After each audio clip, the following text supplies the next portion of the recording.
Social update UG. Besigye condemns Museveni for bragging over closing Facebook. A former opposition leader for an FDC president, Dr. Kano Kiza Besigye, retired. He has condemned Museveni for bragging over closure of Facebook.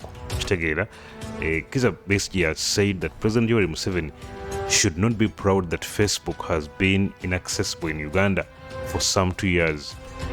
The leader of the People's Front for Transition, PFT, Dr. Kiza Besigye, noted that contrary to the president's boasts, closing Facebook in Uganda has hurt the country in terms of revenue.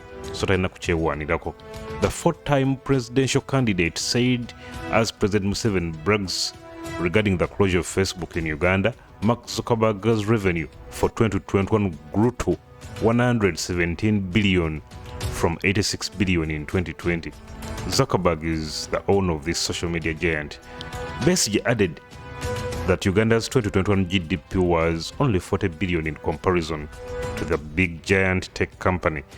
Uganda's many businesses that used Facebook for advertising and promoting their businesses in various other ways have suffered from Facebook closure, said Besigye in a brief comment regarding the matter. Besigye said that in the meantime, Uganda is borrowing from moneylenders to survive, and Museveni was even forced to travel to the USA to beg for help. It is very annoying that the country continues to pay heavily to satisfy the ego of this decadent leader, he said. Recently, Museveni returned from the US, where he had gone to attend the US African Summit, which covered a number of issues, including peace and security, among others. While speaking to the media at the State Lodge in Nakasero on Friday, Museveni said Uganda will only allow Facebook to reopen only if the social media giant stops playing games. I made that conversation for you. I hope now Facebook knows who is in charge of Uganda. If they stop playing games, we shall open up, Museveni said, adding that Facebook was being used to attack the government.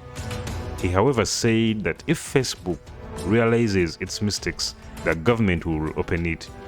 In the drive of the 2021 general elections, the government blocked Facebook after the social media giant deleted hundreds of accounts of National Resistance Movement supporters it suspected to be fake. There have been several attempts to negotiate the unblocking of Facebook, but without tangible results. Facebook refused to comply with the government and its demands to restore deleted accounts.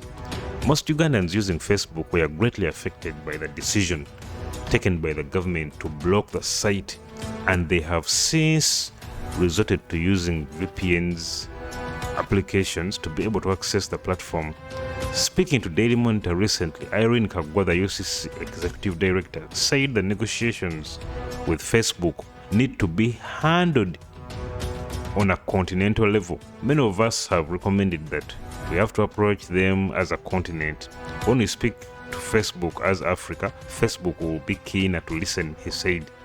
In this financial year, the government introduced taxes on social media platforms.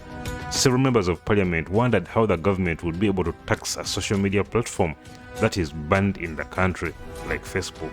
Prior to its suspension by the government, Facebook was the most used social media platform in Uganda. Since then, many users have since quit to use virtual private networks to access the platform.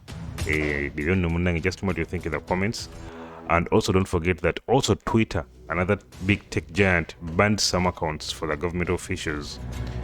Just tell me what you think in the comments, and don't forget to subscribe and hit that bell button. Peace.